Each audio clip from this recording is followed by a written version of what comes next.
Spider-Man Homecoming, le deuxième reboot de la franchise et le partenariat exceptionnel de Sony et Marvel Studios. Bon, c'est surtout que Sony n'avait pas le choix après le bid monumental qu'a connu les deux Amazing Spider-Man. Bon, mettons tout de suite les points sur les i. Non, il ne s'agit absolument pas d'un grand film et il reste ô combien inférieur à la trilogie de Sam Raimi. Les Spider-Man de Sam Raimi étaient de vrais films avec un réalisateur qui s'était pleinement investi dans le projet. Alors ce n'est pas Homecoming qui n'est malheureusement qu'un énième Marvel Studio qui fait son taf qui va pouvoir rivaliser. Et malheureusement des films de super-héros comme les Spider-Man de Sam Raimi, on n'est pas prêt d'en revoir de sitôt.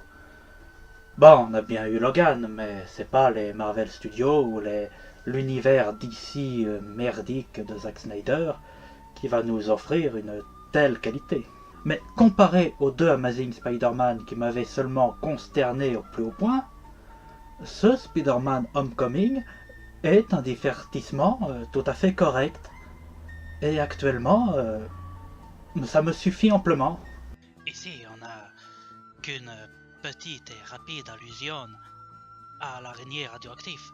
Le reste est une représentation plutôt inédite de Spider-Man, puisqu'il est un jeune héros qui doit faire ses preuves dans un monde rempli d'autres héros bien plus établis.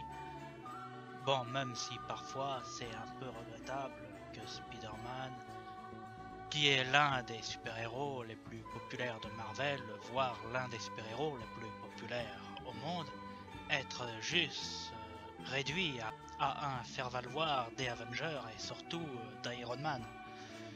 Mais du coup, le film aborde des sujets qu'on n'a pas encore vus dans Marvel Studios. C'est que où les Avengers sont des demi-dieux qui s'occupent d'affaires internationales et ou même intergalactiques, Spider-Man, lui, c'est quelqu'un qui s'occupe d'affaires du quotidien.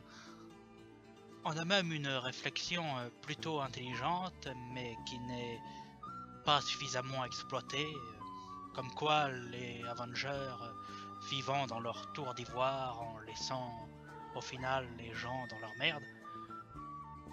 Bon, pour le coup, ce sont les thématiques qu'on retrouve dans les séries Netflix comme Daredevil et autres Defenders.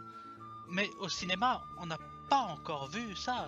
Et de plus, Spider-Man possède une vraie connexion avec les Avengers, contrairement aux Defenders où on sait pas vraiment à quel niveau se trouve la connexion. Bon, après, il s'agit d'un teen movie, mais là, c'est un bon teen movie. Contrairement au Amazing Spider-Man où c'était des teen movies clichetons pour midinette à la Twilight, là on voit que les réalisateurs maîtrisent ce genre-là. On a des vrais problèmes d'adolescents et des adolescents qui sont crédibles, qui ne sont pas des gravures de mode. Des adolescents qu'on peut se dire ouais, je les verrais bien dans un lycée. Bon, après ça change radicalement certains personnages par rapport aux comics. J'y reviendrai peut-être après. L'humour est également très présent dans ce film. Bon, je me suis pas marré comme une baleine, mais l'humour est assez efficace et plutôt bien maîtrisé. Encore une fois, comparé aux deux Amazing Spider-Man. Et on voit aussi que l'équipe du film s'est beaucoup inspirée de la trilogie de Sam Raimi, avec notamment des scènes qui font directement écho à cette trilogie. Comme par exemple la scène du bateau qui rappelle la scène du train dans Spider-Man 2. Il y a également une scène qui rend hommage à la célèbre scène du baiser dans Spider-Man 1. Et aussi quand Stark lui reprend le costume, ça rappelle vaguement le moment où il perd ses pouvoirs dans Spider-Man 2. Mais le véritable avantage, comparé à Amazing Spider-Man, c'est que là, putain, on a enfin des personnages réussis. Déjà, on a un excellent Spider-Man et un excellent Peter Parker. Et désolé aux Jean-Kevin fanboy d'Andrew Garfield, mais je trouve vraiment qu'il est beaucoup plus proche de la version Tobey Maguire. Oui, il fait des vannes, mais c'est pas un gros kéké frimeur comme Andrew Garfield. on retrouve ce côté un peu gaffeur et paumé qu'on avait dans les films de Sam Raimi. Là où Andrew Garfield, c'était le jeune premier beau gosse à qui tout réussit. Et bien sûr, on a aussi le vautour joué par l'excellent Michael Keaton, le meilleur Batman de tous les temps. Ah, alors là, ça reste tout de suite. Le meilleur Batman qui n'ait jamais eu, c'est Ben Affleck.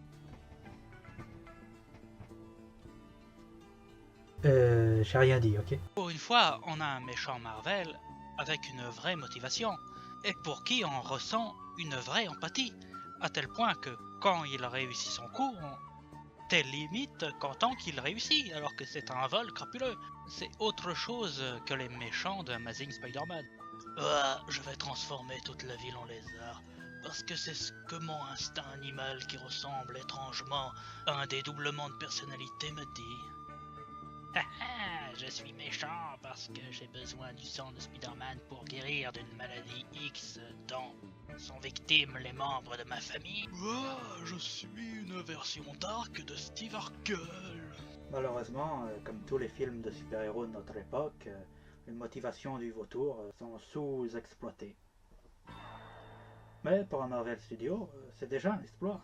Même les personnages secondaires, sans être ouf, sont pas mal non plus.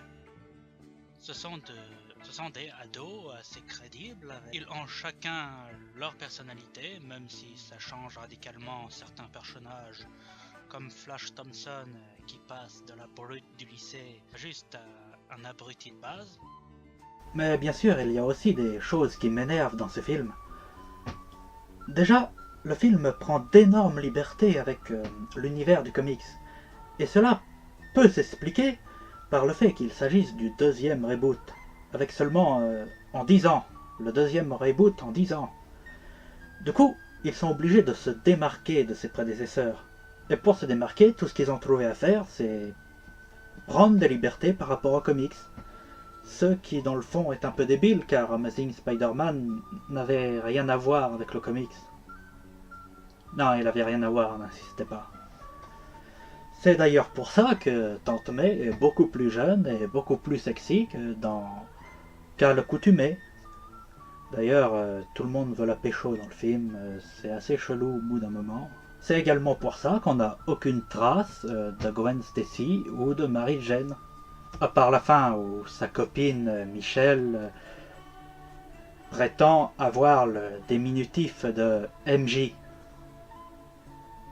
Ce qui n'a aucun sens puisqu'on surnomme Mary Jane MJ parce qu'elle s'appelle Mary Jane et pas Michelle.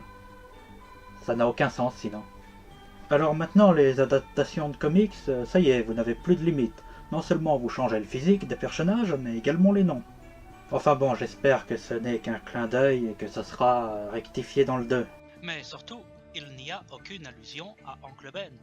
Déjà, dans Amazing Spider-Man, la mort d'Oncle Ben n'était plus qu'un élément anecdotique dans la vie de Peter Parker.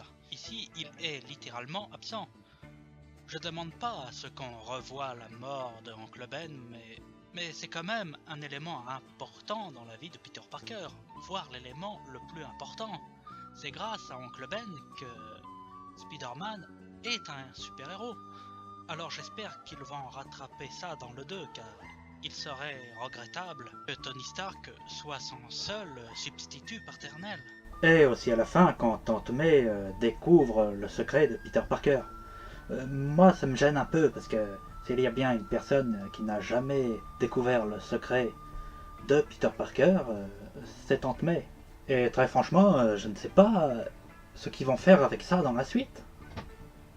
En bref, Spider-Man Homecoming n'est pas un grand film, ce n'est pas la meilleure adaptation de Spider-Man du monde, mais c'est pas un mauvais Spider-Man, et c'est pas un mauvais film. C'est un divertissement correct, comme la plupart des Marvel. Et après les catastrophiques Amazing Spider-Man, je peux largement m'en contenter.